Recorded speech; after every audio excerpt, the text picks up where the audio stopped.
Assalamualaikum warahmatullahi wabarakatuh. Berjumpa lagi dengan saya Arini Salsabila Firdaus.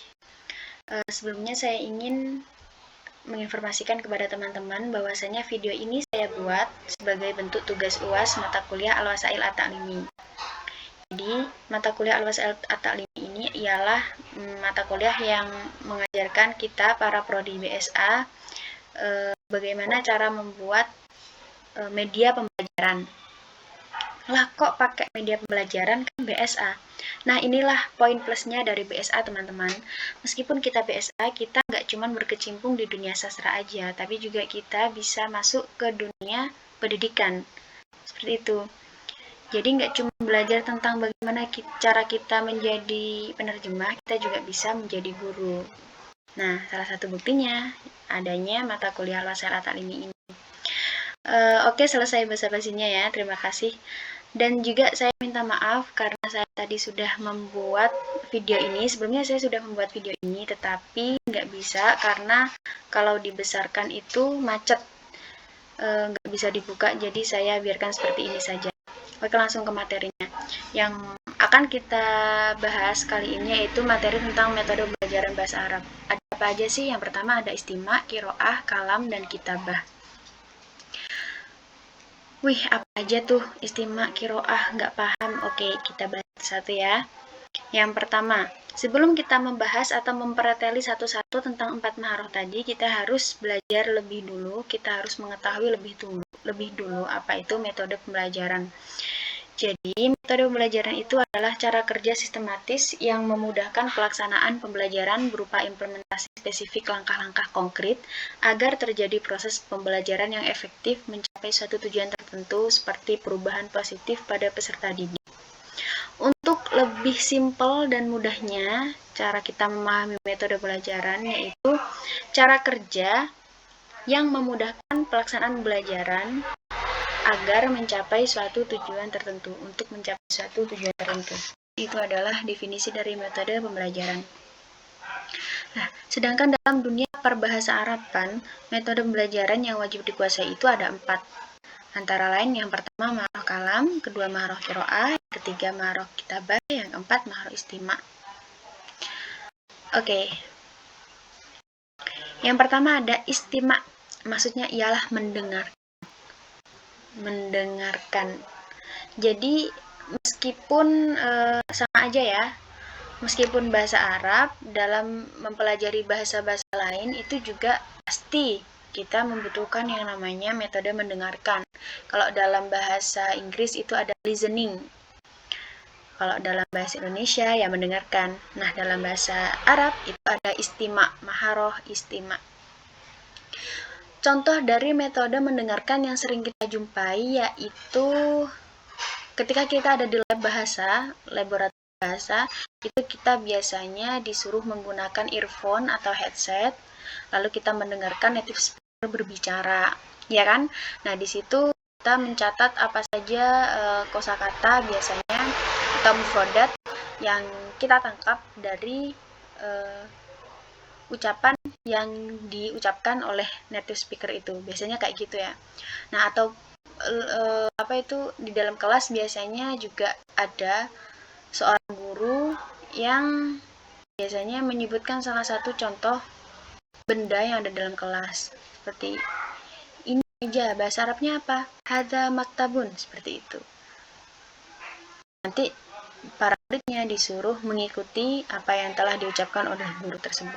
Nah, itu adalah salah satu contoh simpel, contoh mudah yang sering kita jumpai dalam kehidupan sehari-hari di sekolahan. Lalu ada kiroah yang kedua, yaitu ialah membaca. Kalau dalam bahasa Inggris ada reading-nya, bahasa Indonesia membaca. Kalau metode kiroah ini biasanya kita dipertemukan dengan kitab-kitab klasik ya. Jadi untuk menguasai kiroah kita itu menggunakan alat bantu kitab. Namanya aja membaca.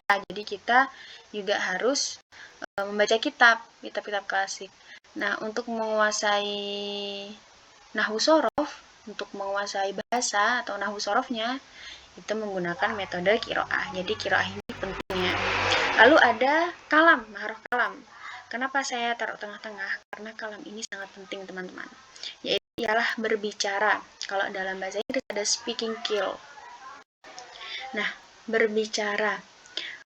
Ada pepatah yang mengatakan bahwasanya orang bisa dikatakan pandai atau mahir berbicara itu ketika dia pandai, orang bisa dikatakan pandai berbahasa itu ketika dia pandai berbicara akan bahasa tersebut.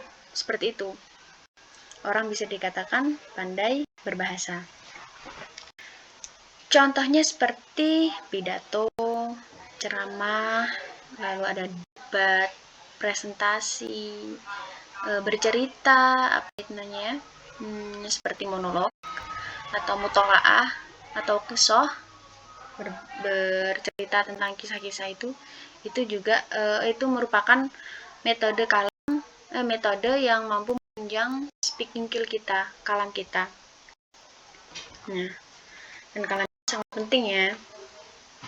Lalu yang keempat ada muhadasah, maksudnya ialah percakapan. Sebenarnya muhadasah ini tidak masuk dalam kategori maharoh tadi, cuman saya bedakan karena kalam ini yang dimaksud itu cuman satu orang. Sedangkan muhadasah ini percakapan yang artinya mengharuskan dua orang pelaku atau lebih. Gitu. Jadi saya bedakan. Tapi seandainya muhadasah ini nggak ada, juga nggak apa-apa. Karena yang inti dari maharoh itu ada 4 cuman. Karena muhadasah ini adalah bagian dari kalam. Yaitu sama-sama metode berbicara. Cuman yang membedakan adalah kalau muhadasah ini harus 2 orang atau lebih. Seperti itu ya. Oke, yang keempat ada kitabah, yaitu menulis. Nah, menulis ini juga penting ya. Contoh dari metode menulis ini ada imla. Imla itu semisal ada guru yang menyebutkan sebaris kata, lalu muridnya diminta untuk menulis apa yang telah diucapkan oleh guru tersebut tanpa melihat teks. Jadi cuman modal mendengarkan saja. Nah, sebenarnya keempat maharoh ini saling berkaitan karena kalam pun membutuhkan istima. Kitabah pun ada sebagian yang membutuhkan istima. Begitupun dengan qiraah. Qiraah juga membutuhkan yang namanya kitabah atau kemampuan menulis. Jadi kita nggak harus cuma menguasai satu aja, kalam aja, qiraah aja, nggak bisa. Kita harus, kalau ingin menguasai bahasa Arab dengan sempurna, kita juga harus menyeimbangkan, kita harus sama-sama mempelajari keempat maharoh tersebut. Seperti itu. Nah, itu saja dulu materi kali ini tentang metode belajar bahasa Arab. Kurang lebihnya saya mohon maaf jikalau ada kata-kata yang kurang jelas, kurang enak didengar, atau menyinggung, dan lain sebagainya. Saya minta maaf. Dan juga saya terima kasih kepada dosen Eni Zulfa Al-Hidayah yang telah memberikan pengetahuannya, memberikan waktu dan tenaganya untuk membagikan ilmunya kepada saya dan juga teman-teman BSA agar dapat mengetahui tentang bagaimana cara membuat media pembelajaran sebagai sangu nantinya kita dalam menyampaikan materi yang akan kita sampaikan ke anak didik kita. Terima kasih banyak. Dan juga kalau ada teman-teman yang kurang paham atau kurang jelas tentang materi yang telah saya sampaikan, silahkan kalian teman-teman ini menanyakan di kolom komentar saja. Oke, cukup sekian dulu video yang saya buat. Kurang lebihnya mohon maaf. Wassalamualaikum warahmatullahi wabarakatuh. Sampai jumpa lagi.